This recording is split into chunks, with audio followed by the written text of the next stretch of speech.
Hey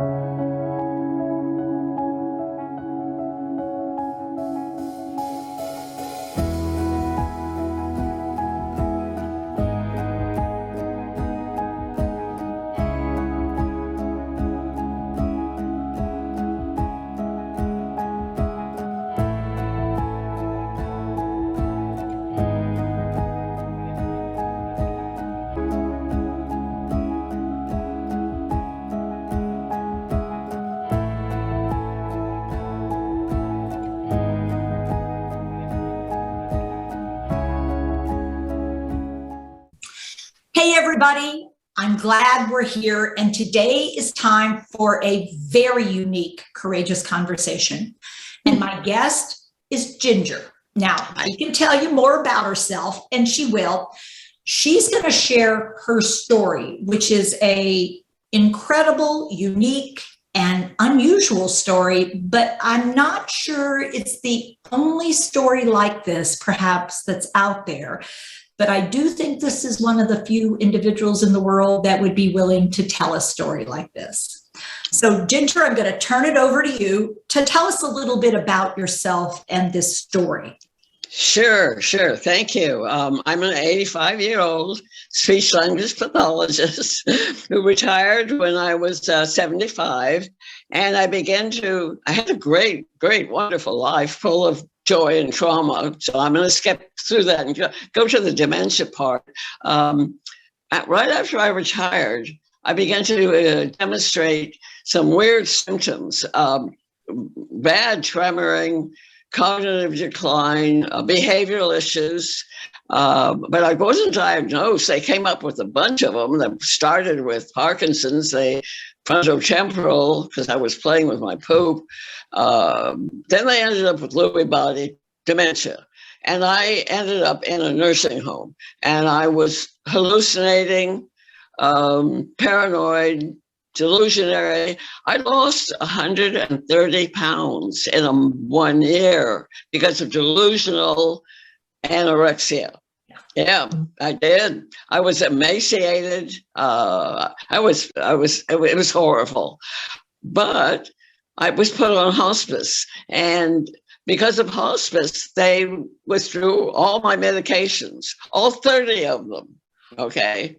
Whoa, hang on there. Okay, so I want to do a quick sort of summary, make sure I got the highlights here. Okay. So you were working as speech language pathologist. Yes. Until right. I studied at Stanford. I worked at Stanford Neurology Clinic too. Yeah. Okay. And you were 75 years old. Now, your retirement, was it something you wanted to do or something you were asked to do, or what was going on? It was very dramatic. Oh. I called my psychiatrist and I had suicide ideations. Police came and took me to, I did what do they call 4160? Anyway, I ended up in a mental institution and had to retire. Okay. So your retirement was fairly traumatic. And shortly thereafter, that's when these symptoms appeared. Right. Okay. Yeah. Mm-hmm. And so, given that you were very suicidal, I'm wondering whether, this whole thing, it was all related somehow. Okay, so shortly after, these symptoms started really happening fast and furious. Right. And as more symptoms got active, I'm betting they added more meds and more meds and more meds and more meds. Yeah. And so you ended up, as I understand, when you were at the very lowest point at 30 meds, emaciated, referred to hospice, and hospice as a rule starts disconnect. Let's go on drug holiday. Let's get rid of all the meds first. Right. And see what happens. And when that happened, talk to us about the next thing. Oh, well, they gave me 2 weeks to live. My family ordered my cremation. Let's see. Okay. So at that point, for some reason, instead of dying, I slowly started to recover. It took months. It wasn't overnight. One day, And I call compassion part of my recovery. My caregivers they were small Asian women. They couldn't lift me because I would just fall to the ground. I wanted for them and me to be able to stand. And one day I just did. I stood. And that was the start. Compassion started me walking. And I started talking. Yeah. So Ginger, I believe in compassion. I believe the power of wanting to help someone is huge. How much willpower have you had in the past in your life, though? I mean, have you always been a powerful, will-wise woman? You always could will something. By willing something, you could do something, or is that new? Well, I'm very resilient. Mm-hmm. I've had a lot of things thrown at me. I watched my mother die. My baby died in front of me. I had trauma. I had incest. But I'm resilient. And my recovery from alcohol, I recovered from that. Very, very active in my life ring and Women for Sobriety. I just think I'm going to throw this one out. I hope doesn't sound too weird, but I really believe in neuroplasticity. Oh, I believe in neuroplasticity. Yeah, I know it's real. I think that had a lot to do with it. Yeah. I think my neurons, somehow, maybe the emaciation helped. Maybe it got rid of the plaques. Yeah. So what happened for sure, though, is you started regenerating neuronal connections. Now, These are connections you previously had. It's not like you couldn't walk, you couldn't stand, you couldn't eat before, but they were coming back in a way that people had predicted. Absolutely no way. There's no way. And it turned out that your brain cells in those areas, although dormant, weren't necessarily dead. They were dysfunctional, but they couldn't necessarily send messages right away. But when we took away a lot of the stuff that was making it really hard for them to do anything, they started trying to do what they could do. And as you sort of worked hard on the chemistry from your end, we're putting a lot of chemistry into we're a we, not an I. I'm not alone in this. There are other people around me. I am part of community. I'm included in them. They're including me. And together, we are more than just you and me. We're us. And the us has this potential to do more than either one of us could on our own. Yeah, I totally agree with you. I'm so glad to hear that because, I don't hear that from other groups and stuff. Yeah. Now, luckily, what happened is I began to get better. I petitioned Kaiser to get rid of that dementia diagnosis because they started out with Lewy body. Then they ended up with features of Lewy body. Then they ended up with the umbrella word, dementia. I wanted to get that off my list so I had a 3-hour neuropsychology eval and passed it with flying colors and got the dementia taken off my list of conditions. Yeah. And my former psychiatrist, the one that gave me all the medications, was absolutely thrilled with my recovery. No neuroleptic, no antipsychotics. He now said bipolar 1 in complete remission. So there you go. There you go.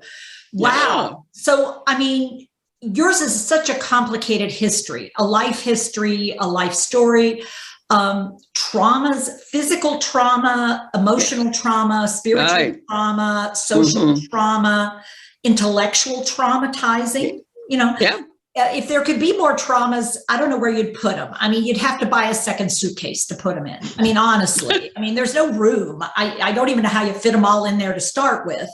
But after each trauma, I want to use the word phoenix. You're sort of like a phoenix. Phoenix, yeah. A lot of things burn off and you emerge with something preserved. And from that, there's something new that happens for you. And I don't know that I've ever met somebody at 80 85. 85, who has been through as much as you have been through in your life, both joys and traumas, but the amount of stuff you've gone through, and ended up where you are as a human being, as you know. I'm living alone in my little condo. I'm leading a fulfilled life. I Zoom a lot. I'm getting back people who ghosted me, who, because of my horrible behavior, slowly my friends are coming back into my life. My family, slowly, really slowly. I am doing that.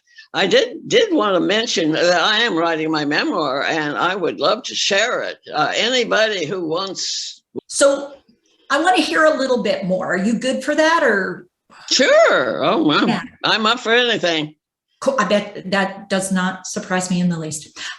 So I have a couple questions, and then if any of you in the room here would like to ask a question or pose something or bring something up, if you would let Rachel know in the chat that you're wanting to do that, we want to make sure that you get a chance to ask or talk or say things with and about Ginger. And then, of course, Ginger gets the right to get rid of it or keep it, depending on how she feels about it. Yeah, I'd love to answer questions. So here's mine. As you think back over interactions that you've had since the quote unquote diagnosis of dementia happened, what were great interactions that you had with people while you were carrying that label, and what were miserable interactions? What were some of the differences between a good interaction and a crappy interaction when you were labeled? Well, I remember one, I was screaming in my bed that they're snakes, they're trying to kill me. And my caregiver calmly walked in, took the blanket away and said, just some folds in the blanket. He was so calm, I never saw snakes again. So, and then I remember one that I couldn't hold up I couldn't stand, I just would fall. And I grabbed her by her uniform and I tore it. She threw me, on the bed and just, so I've had both. I'd say mostly they're good. Mostly they're loving. One thing, Tipa, is none of them, even the bad ones, ever humiliated me about my pooping in my diaper. Okay. Even the ones that were not so good. Yeah. Nobody diminished you about that particular thing that was happening. Yeah.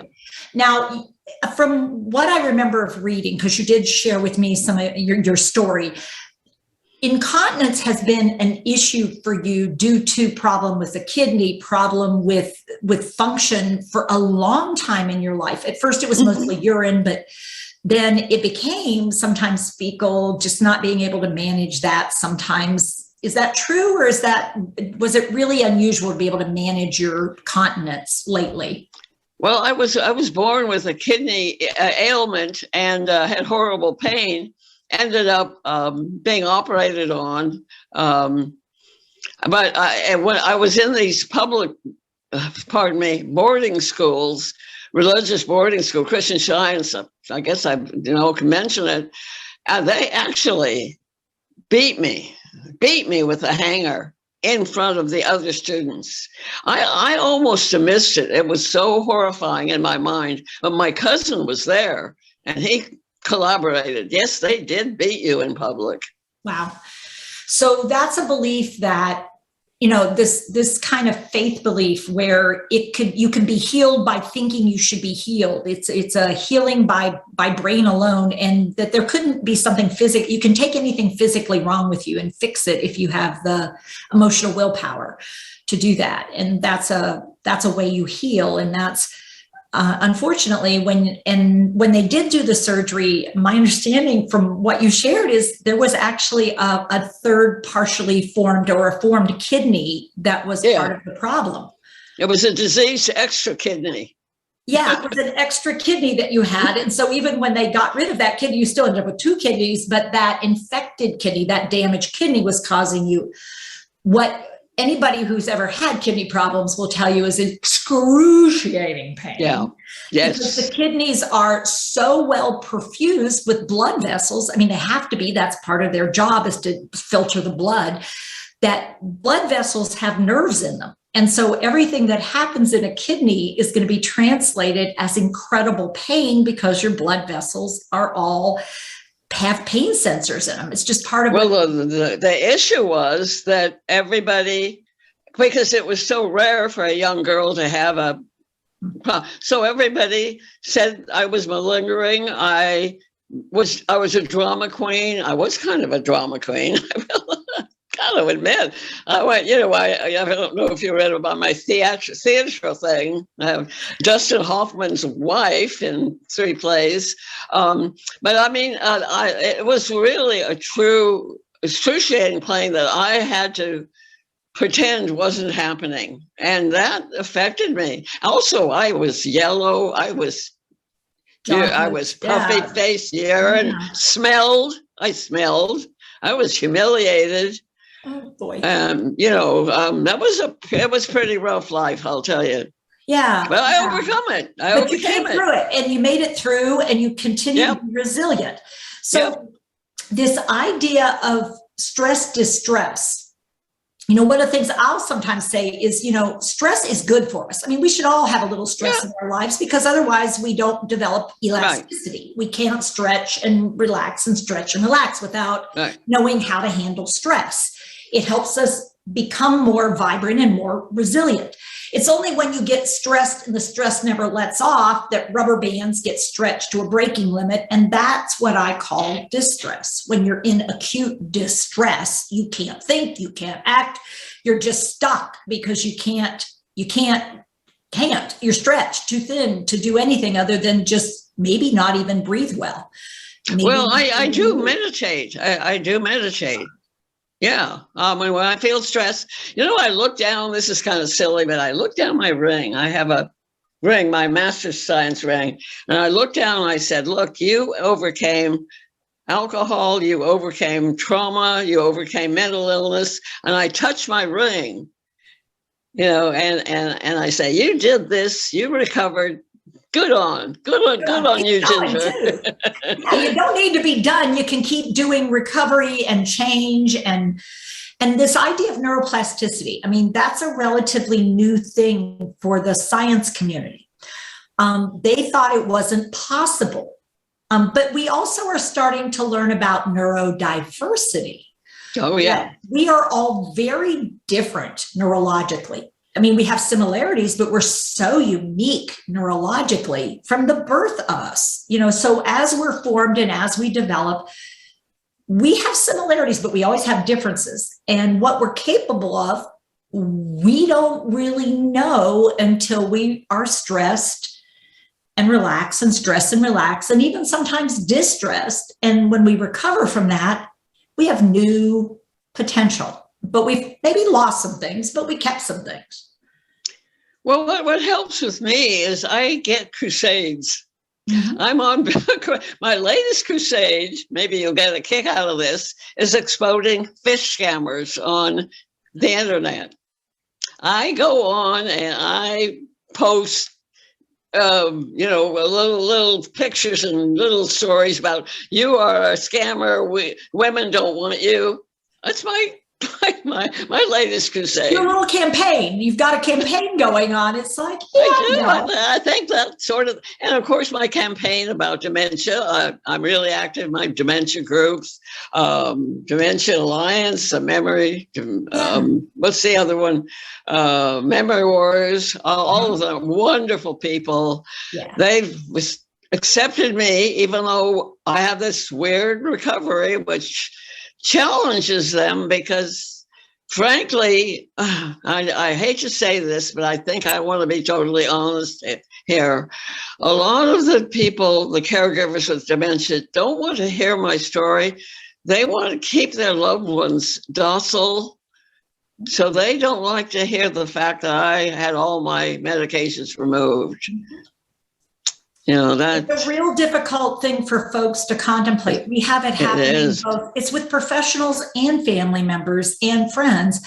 Well, and I get asked and told, but she seems so distressed. Wouldn't it be better? And it's like, well, I mean, the problem is if you do that, you don't know what all you're suppressing and what all you're removing and what all you're robbing the person of capacity to do, because these meds are not selective.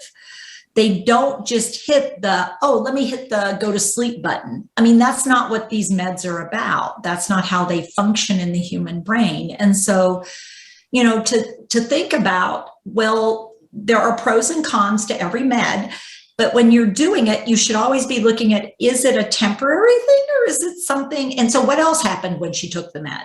What other things happened? Is it possible it caused more harm than it did good? And it's time to go, that's not a good choice. And we're going to, and I think for you, Carol, I keep saying Carol, for you, Ginger, one of the things that really struck me is how often they just cold turkey stopped you on things sometimes in the past, even.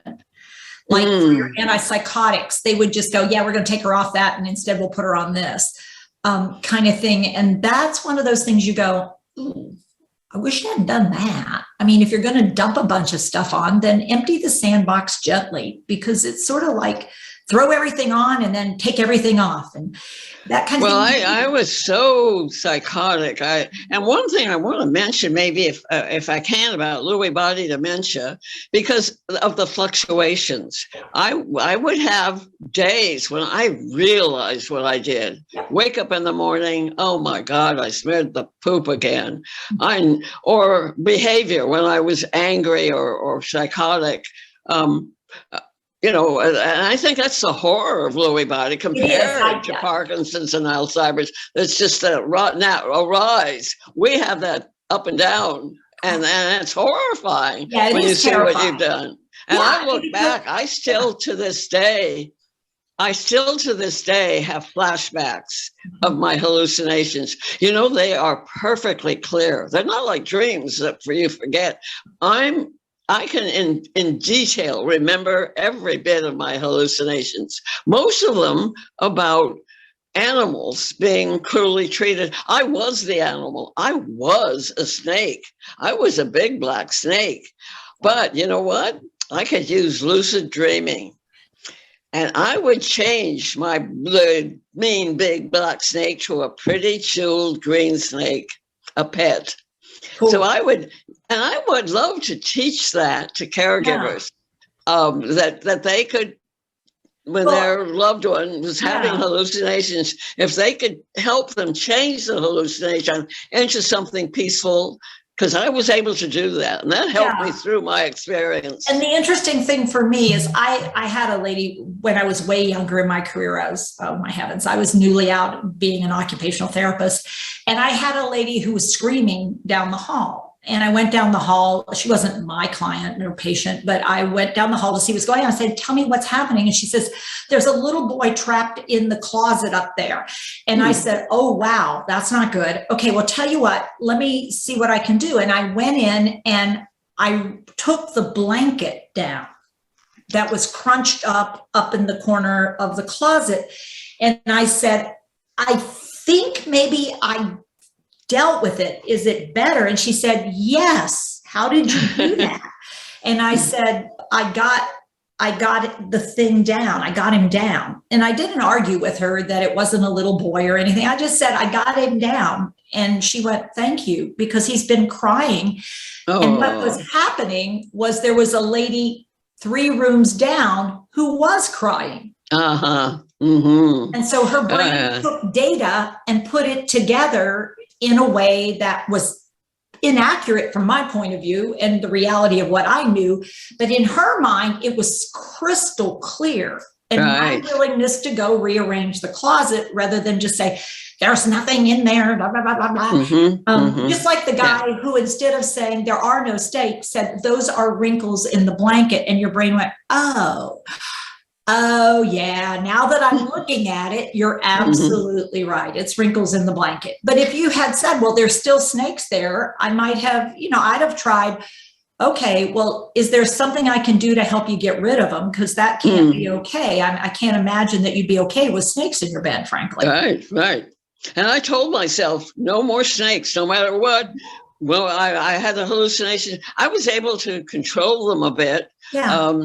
Yeah. I have Ginger? one experience are I you? kind of like to talk about. The night in California when the sky turned orange, and we had those fires, and we had fires almost close to us. I thought that I was going to be burned to death. It so happened, a coincidence, that the staff had been, many of them had been fired, and they were packing up and moving out. I didn't know it. And so I begged them. I said, take me out of the bed. I couldn't get out of the bed. Put me on the floor. Give me a chance. And that was just horrifying. And then I woke up this morning, a new guy comes in and says, good morning. You know, yeah, I know. Wow. It was a horrifying time. So I begged them to. Yeah. I thought I was going to die. What's my choice? To die, starve to death, or burn? You know, I had those choices. Well, because you couldn't move, so you knew you could move without help. So it's like, I'm trapped. I couldn't move the bed. They had long bed rails, but guess what? As I started to get better, I learned how to get out of those bed rails. I went and found my hospice records, and I read all my hospice records. I took I wrote down all the medications. I wrote down all the details I could. Thank goodness I did that. You know, because at that point, I had learned helplessness. At that point, I thought, I'll never go home. I am doomed to live here forever. And so at night, I would seek out, you know why? Because I had this poopy diaper. They left me 14 hours. And to make it worse, I had masturbated so bad that I opened up an abrasion. Now, there I am with a poopy diaper and an abrasion. So I learned, what I did is I got hopped out of the bed over those bed rails, went at night, took my diaper off, cleaned yourself and in the morning repented, because I thought that they would, do something bad to me if they knew I was doing that. Yeah. Restrain you further than just the bed rails because you were getting up unobserved. So, Ginger, I have a question for you. How smart are you? Do you know? Well, I had before 130 IQ. It dropped down to a normal IQ. I think I had that when I did the evaluation. At that time, I was not getting any REM sleep. Mm-hmm. I had been, not exposed to. I had been without a phone or a TV or any communication for months and months. I'm 85, for God's sakes. we just had an accident on the way. I think if I had another evaluation, I would pop up even more. Yeah, I agree with you. I tend to agree with you. I mean, you're incredibly intelligent. Thank you. You really are, and you have the ability to figure things out. You're also a very, I can't imagine as a speech language pathologist, you're a very good detective. And you like to figure things out. You enjoy puzzles. Love it. You really do like puzzles. And one of your missions in life is to make a difference for people and do whatever you can to help. So, Rachel, I'm curious, have we gotten any questions in from folks? I'm sorry, what? I was asking Rachel whether we've gotten any questions from anybody yet. Oh, okay. Not yet. And they're all simply... they have, a lot of them have their mouths closed, but a lot of them are still going. I can tell because, it's a lot to listen to someone tell a story that I know these stories really well. I have worked in care for over 42 years, and I have seen exactly what Ginger is describing over and over again. And when I see those kinds of things, it's like compassion is two directions. And so when I offer compassion, I can also often get back from the human being, whether they're cognizant of me, able to interact with me, that that we phenomena I talked about, that neuroplasticity, it's possible even through touch, through movement, through connection. I mean, I truly do know this from years of experience, that it makes a difference how we feel about the person we're supporting and whether or not we like them. So Rachel, I think we got somebody who wants to ask a question. Yes, okay. Roberta has a question. Okay, Roberta, come on and ask your question. Thank you very kindly. I appreciate that. And I appreciate Ginger's tenacity. Hi, Roberta, my friend Roberta. Hello. Again, I appreciate your tenacity and your courage to be here today and tell your story. Thank you for sharing this. My question to you is, how did you deal with doctors? I have, fortunately, my primary doctor, I loved her like crazy. In my mind, she walks on water. But there are other doctors whom I've dealt with who have been quite the opposite. You tell them, oh, well, I have this ache and that ache, and they insist that it's ABC, and you're telling them it's EFG. You know, no matter what you tell them, they'll say, this is this, and this is what you should do for it.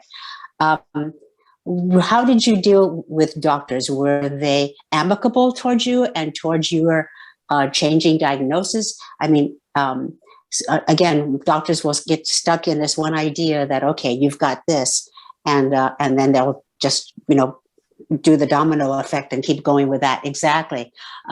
So how did you deal with doctors? Were there some amicable ones, or did you just get lucky and, get lucky with doctors? I think you got it. I think you got it.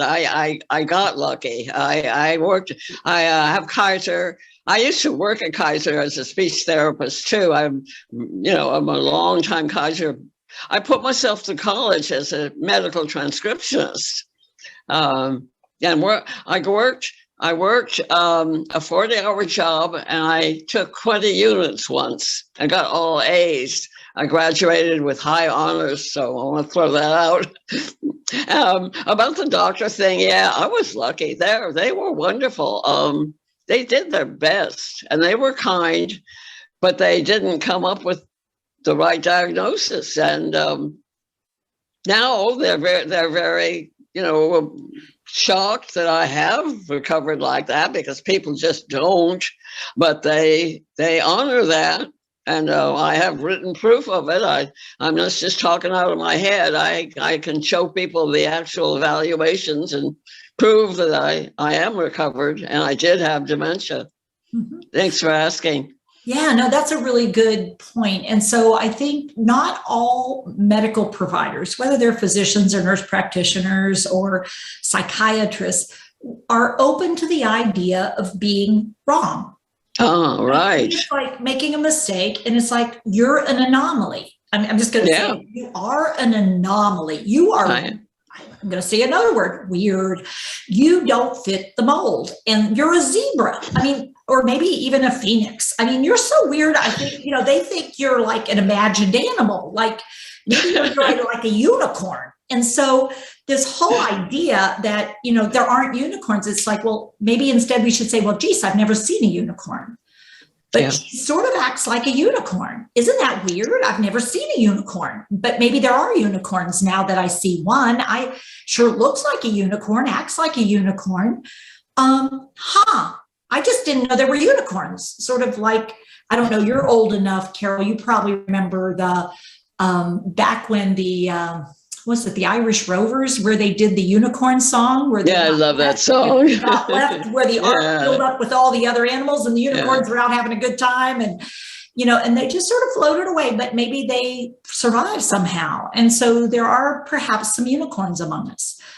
I don't know that there are very many unicorns, but I do know that there are more unicorns than people believe, but it's hard to find medical providers who could possibly appreciate the possibility of a zebra or a unicorn. Right. Well, I'm donating my brain. I'm going to still be alive before they do the autopsy. Yeah, well, I would not donate it till you're done with it. I would just not recommend that. It's a bad idea. Yeah, right. But if there's something in my brain, like the T cells, remember the woman with the cells? If there's something in my brain that they can harvest, maybe it could. Maybe it could make a difference. Yeah, really change the paradigm, shift the whole paradigm around. Right. Yeah. Cool. Well, that is super exciting. So, Rachel, I saw that we had a couple of other questions that had come in, and she's going to tell us what they were because I wasn't watching. Yeah. So Ginny was asking, Ginger, how did you build back up after having no control in your body or your limbs? How are you able to build back up after that?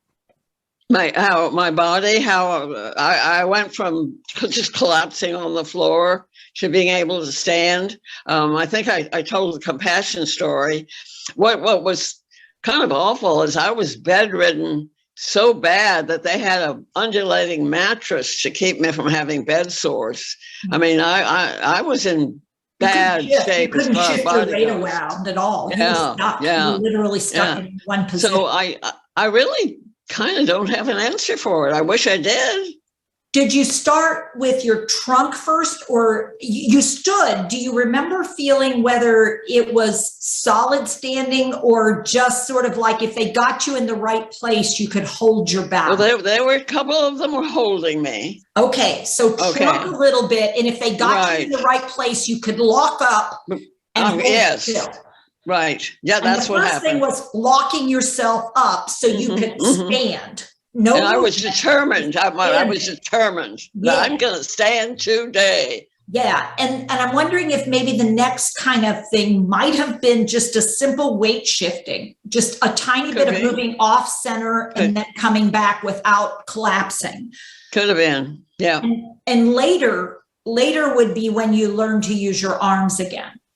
I don't remember. Okay. My arm, I just remember the stand, and then start to walk. Well, you remember the eating because you said something about taking a bite. Did that come after you were starting to feed yourself again? Did that come after the standing and? Oh, definitely. That came after. I couldn't even hold a glass. The tremors were so bad. And I begged them to let me feed myself because,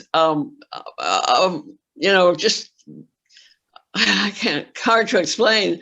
It was humiliating to be fed. You wanted to have control over bringing things in. Yeah. And I was trying so hard to feed and things would just go in every direction. Yeah. Yeah. But eventually I started with finger foods, Yeah. Not using utensils, just trying to use your hands and bring it up to your face. Before that, were you able to hold on to something rather than having them hold on to you? I was. I'm surprised. That surprises me because I was. Oh, okay, when I would move for the diaper change, I would hold on to the bars. Yeah. So what you built back first was strength, and then you worked on skill. So strength came big muscle strength, the grip, the hold, the stabilizing, and then you started to be able to do the movement and the more skilled thing. Okay, that's exactly what happened. Because infants develop from just getting the basic core strength down to then starting to be able to do things with their core, with their legs, and then with their arms. But at first it's really awkward. And then gradually that neuro regeneration. So not just plasticity, regeneration. You're regenerating these neuronal connections that you'd lost. And they became then functional again. So you weren't having to concentrate and focus on each one of them. They became sort of more back into the cerebellar area, which is where they should be. And so then that became, now you can focus on picking the food up and putting it in your mouth rather than I'm sitting upright at the table. It was really kind of weird there. The last place I was in because of COVID. Oh, by the way, I didn't know about COVID. My family called and said, we can't see you for 3 months. And I thought, this is granny drop. Do you know what a granny drop is? Okay, it's where people they drop people off in the nursing home and they never come back for them. And at that point, I didn't even know my own name. I had no wallet, no phone. I couldn't tell where I lived. I thought I was a grandchild. I was a horror. And one day, I didn't have a TV. One day I was pushed past a TV on the way to the doctor's office, and I saw people with masks. I thought, oh my God, COVID, there is such a thing as COVID. I'm not a granny drop. That was a beautiful moment, I'll tell you. There's a reason why they weren't here, and it's not because they don't love me or want me. They're not deserting me. It's because there is something going on out there. It's not a made up thing. It's Right. not something they made up to make it okay. Right. Wow. Yeah. So Rachel, do we have another question? Not that I know of right off. Okay. I thought I saw somebody asking about neuroplasticity, other examples of neuroplasticity, maybe. Maybe not. Maybe I made that up. Someone said that they had to leave. Okay. I really appreciated the discussion. Okay, cool. Well, I want to say thank you to Ginger for sharing so much. And Ginger, we will let people know about the story that you have created, the documentation that you have, because you've done an amazing job of writing about your experience of living, but also your experience of going through this diagnostic process and then almost losing your life. And then by the grace of hospice policy, and serendipity, getting taken off of everything, and lo and behold, look, she's still serendipity. I love that. There's still a woman in there, and son of a gun if she isn't coming back. From the edge, as we say, from the edge. Yeah, from the edge. Thank you, Ginger, for sharing. Thank you all for being here and coming to be part of this courageous conversation, which is definitely unique and yet incredibly important to hear, because maybe there are unicorns, but nobody's even looking for them because nobody believes in unicorns. It's a possibility that maybe we should explore, or maybe we just have some more zebras and nobody knows about those either. Yeah. Anything else, Ginger, you want to add as a closing? Well, I just want to say that I really love and appreciate my posse, my people from LifeRing and Women for Sobriety and the Dementia Alliance. I have a posse that I love, that they've helped me, and I'm just very, very thankful for my recovery. Yeah. And you, I'm very thankful. You're very for you. welcome. My pleasure. And this idea of creating an inclusive community where we are accepted as we are, who we are, and hopefully together we become more than we could possibly be individually. Absolutely. Thank you with all my heart. Thank you. Oh, you are so welcome. Thanks everybody for being here and taking part.